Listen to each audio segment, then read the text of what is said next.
Bonjour à tous, bienvenue sur ma chaîne qui vous aide à réussir le TOEIC et à apprendre l'anglais efficacement. Aujourd'hui, je me suis lancé le défi de vous présenter tous les auxiliaires modaux en 10 minutes.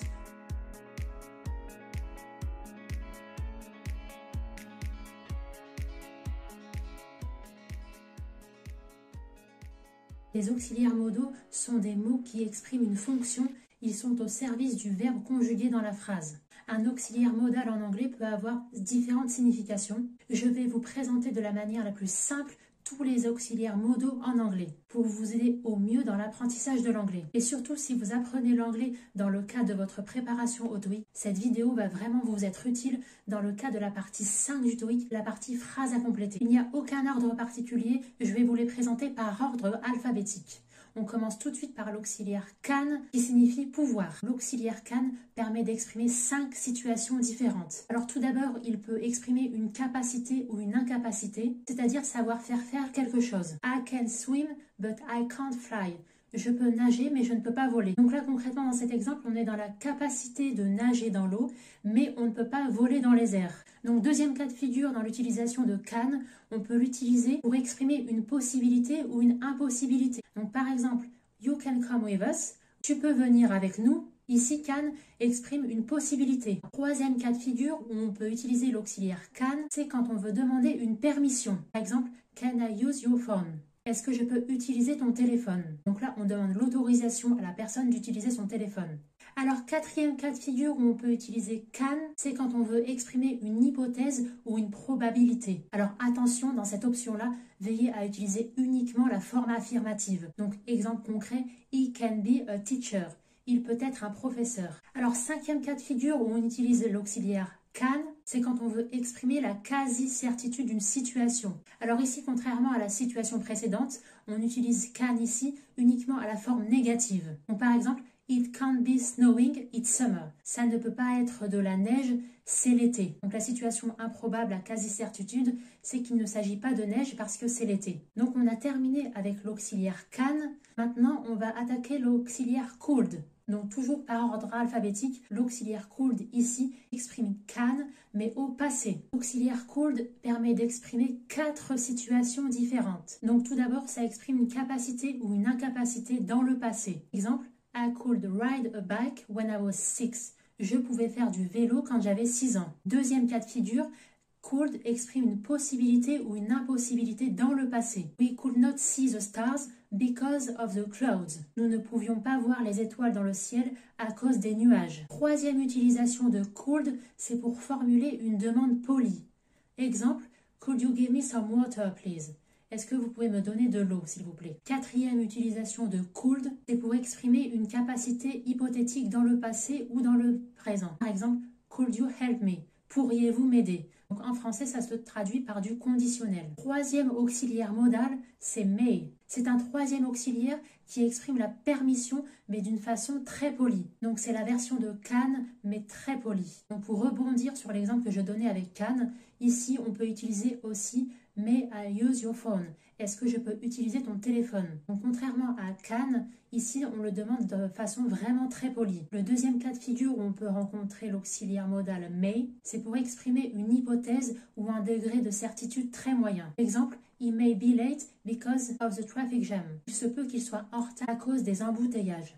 Alors, quatrième auxiliaire modal, c'est might. C'est la forme passée de l'auxiliaire modal may. Might est surtout utilisé pour émettre une hypothèse ou exprimer un degré de certitude vraiment très faible. Exemple, he might be late. Il se pourrait qu'il soit en retard, mais le degré de certitude est vraiment très faible. Might peut également exprimer la possibilité conditionnelle. Donc, exemple concret, if I had more time, I might read more. Donc, si j'avais plus de temps, peut-être que je lirais plus. Donc, le degré de certitude est vraiment très faible. Si j'avais plus de temps, c'est pas forcément dit que je lirais plus. Donc, voilà pour l'auxiliaire might. Donc, pour ces 4 premiers auxiliaires, on était dans la possibilité, dans la capacité. Alors, cinquième auxiliaire modal en anglais, must, qui signifie devoir. Must s'utilise dans 2 situations différentes en anglais. Premièrement, pour exprimer l'obligation ou l'interdiction. Exemple pour l'obligation, you must study for the exam.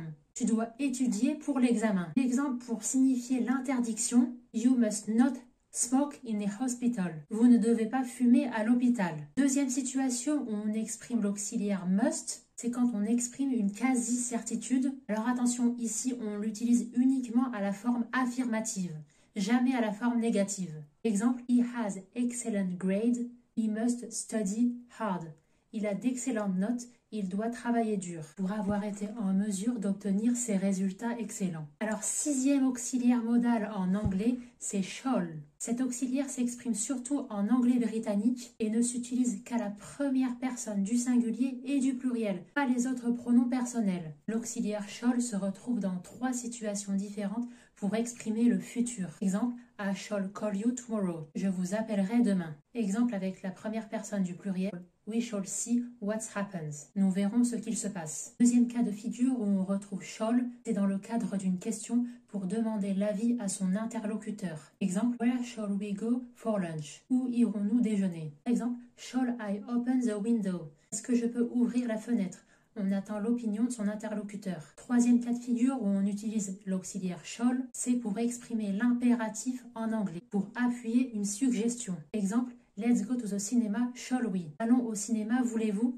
Septième auxiliaire modal en anglais, should. Cet auxiliaire peut s'exprimer dans 2 situations. Quand on donne un conseil, par exemple, you should study more, tu devrais travailler plus, c'est une recommandation qu'on donne. Deuxième cas de figure, l'obligation morale. He should apologize, il devrait s'excuser. Donc voilà pour l'auxiliaire should. Le 8e auxiliaire modal en anglais, c'est will. Il exprime le futur, peut se retrouver dans 2 situations différentes. Premièrement, il peut exprimer la promesse. Exemple, I will help you, je t'aiderai. Il peut se retrouver aussi dans le cadre d'une prédiction. It will snow tomorrow. Il neigera demain. Enfin, le 9e auxiliaire en anglais, c'est l'auxiliaire would. Il se retrouve dans 3 situations différentes. Tout d'abord, le conditionnel. Exemple, I would travel if I had the chance. Je voyagerais si j'en avais l'occasion. Deuxième situation où se retrouve would, c'est dans le cadre d'une politesse. Exemple, would you like some tea? Voudriez-vous du thé? Enfin, would exprime une habitude au passé. He would read a book every night. Il lisait un livre tous les soirs. Donc voilà pour ces 9 auxiliaires modaux en anglais. Je vais vous en présenter 3 autres, des demi-modaux, donc c'est-à-dire des auxiliaires modaux avec des particules. Donc 10e auxiliaire modal, have to. Il s'agit de l'équivalent de must au passé. Il s'exprime également au futur. Pour exprimer une obligation dans le passé, on utilise have to et non must. Exemple, he had to work very late yesterday. Il a dû travailler très tard hier. 11e auxiliaire modal, how to. C'est un peu l'équivalent de should. Il exprime un conseil ou une obligation morale. You had to study hard for the exam. Tu devrais travailler dur pour l'examen. Donc ici, cet auxiliaire peut se remplacer par should. Enfin, le tout dernier demi-auxiliaire modal à connaître, c'est need to. To need en anglais, ça veut dire avoir besoin de. Need to, c'est aussi un demi-auxiliaire modal qui exprime une nécessité ou un besoin. Par exemple, I need to save money. Donc voilà pour ces 3 demi-auxiliaires modaux en complément des 9 auxiliaires modaux classiques. J'espère que cette vidéo vous aura été utile. N'hésitez pas à me lâcher un petit like si vous avez apprécié.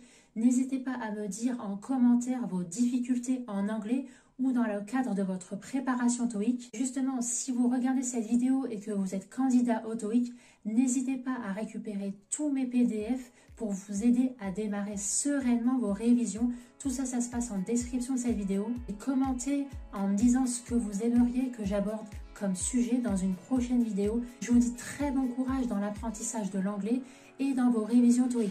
Et je vous dis à très vite.